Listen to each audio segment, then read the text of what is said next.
Hey, Anton Scoro, BJPin.com, standing next to sitting with the guy who is the original Cokehead, Erick Koch.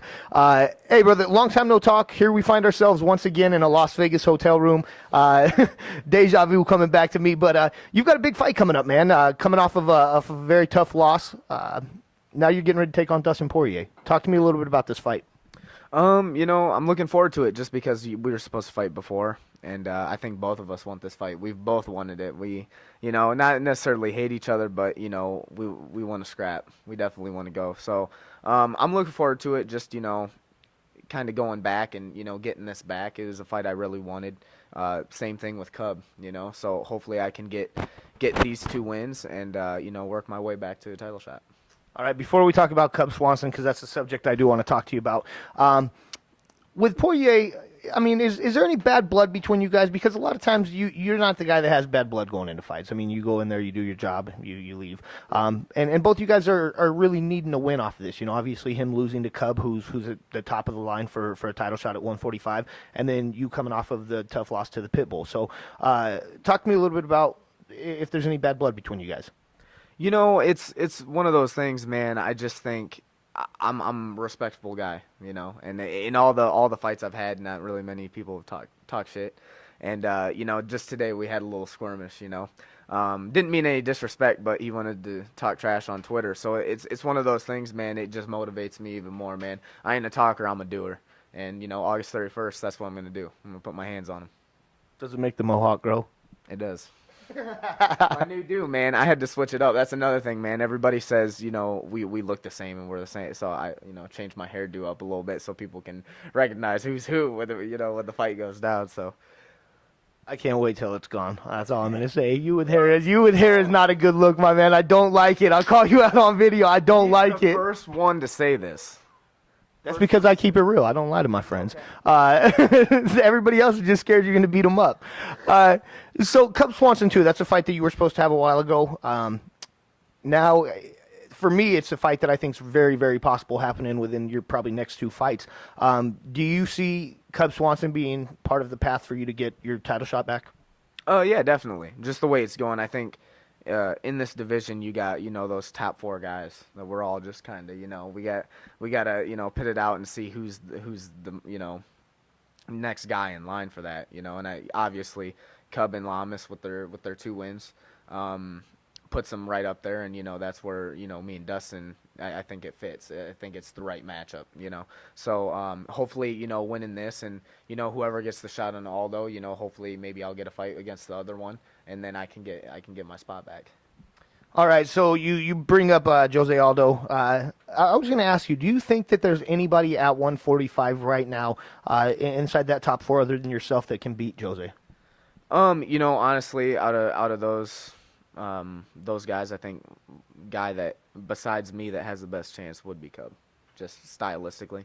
But I've been saying it from day one, and I think I'm still the guy. I'm the guy to beat him. I said that too. I said 145 champ right here, future. You guys can go back and check it on the show. So talk to me too, man, about your teammate, Anthony Pettis, the guy who dropped down at 145, was going to get an automatic title shot against Jose Aldo. Now with injury, he's out, and now talking about trying to get a matchup with Benson Henderson again. For you, was it something that you guys talked about? I mean, was it something that just came out? I mean, talk to me a little bit about your feelings on a teammate dropping down to 145 and essentially going after a title that you've worked very hard to get to. Yeah, I mean, we keep, communicate, we got the same coach, and it's, we're both looking for the same thing. We both want UFC gold, and we're both teammates, man. We're both like brothers, so it's not really like, oh, you're coming down into my territory to take my. No, man, he's worked his butt off to get here. He's rattled off some really good wins, and he's been screwed before with not getting the title shot against Henderson. So the Aldo thing was a thing like, hey, I know I can make this happen. Let's make this happen. I want to get my title shot. And, that's all it was. We both support each other, 100%. So people that think, oh, Koch, are you moving down 35 for one? Hell no. That's impossible. I can't do that. And then, just people, oh, what, that's kind of, that's messed up. No, it's not. We talk, we communicate, and, we want nothing but the best for each other. So, and one of these days I'm going to have to move up 55 too. That's not because I want to be there. That's because, physically, that's where it's going. That's where I'm headed. So, yeah, you know, we both just help each other out. We're like brothers. All right, so a couple more things before I let you go. Big fight tomorrow night. Anderson Silva, some consider him to be the greatest of all time, versus a young and up-and-comer Chris Weidman, who's 9-0. Give me your thoughts on this fight, and who are you taking? Yeah, honestly, I think it's a really interesting fight. You know, you got Anderson, hands down, greatest of all time. He's undefeated in the UFC. You can't really, you know, you can't say anything about that, you know. But I think, you know, if he beats this guy, I think, in Chris Weidman, I think this will be one of his toughest fights stylistically. I've always said, you know, for a guy to beat Anderson, I think, especially if you're going to take it to the ground, the only way to beat him is to sub him. The guy takes no damage when you hit him. You know, you look in the trail fight, look at how much he got pounded. He didn't have a mark on his face. So I think it's one of those things that stylistically, I think he's got the right matchup. If Chris Weidman gets in his butt early, you know, puts pressure on him, doesn't let Anderson establish and start countering, I think if he can get him to the ground, he's got a really good shot in winning. And but you know, it's Anderson Silva. You know, whenever you say, "Oh, Anderson Silva's gonna lose this," he ends up front kicking somebody in the face and knocking him out. So you know, it's one of those ones, man. I'm just happy as a fan to watch it more than anything, and looking forward to it. All right, brother. So one more thing. You're fighting in your hometown, essentially. It's the next fight, August 31st.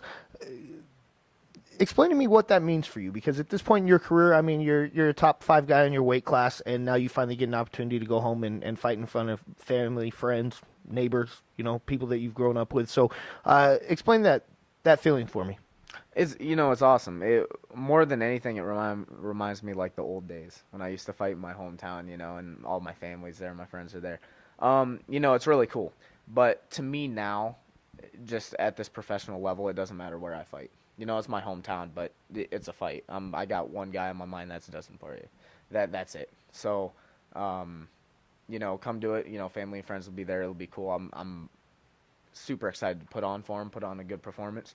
But, you know, first I want to just whoop his ass, and then, you know, we'll celebrate afterwards. I love it. All right, man. So before I let you go, I want to give you a chance to thank any sponsors. Tell everybody where they can follow you at, and do your thing, man. Yeah, I want to thank, of course, all my friends' family. We'll give a shout out to Snipes. We were just talking about him. West Gas, Grant Furman. Wish you were here, man. Make the interview that much better. I also want to make a shout out to one of my newer sponsors that's helped me a lot, Iowa Bison. They've been hooking me up with Bison, dude. Best meat ever. People check it out. You can hit them up on Facebook at Iowa Bison Company. And then also I want to make a shout out to Complete Nutrition.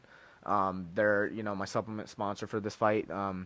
They've helped me with all my protein, all the supplements I need. They're awesome. They're a good Midwest chain. So guys, check out Complete Nutrition. And then, of course, finally, my dad.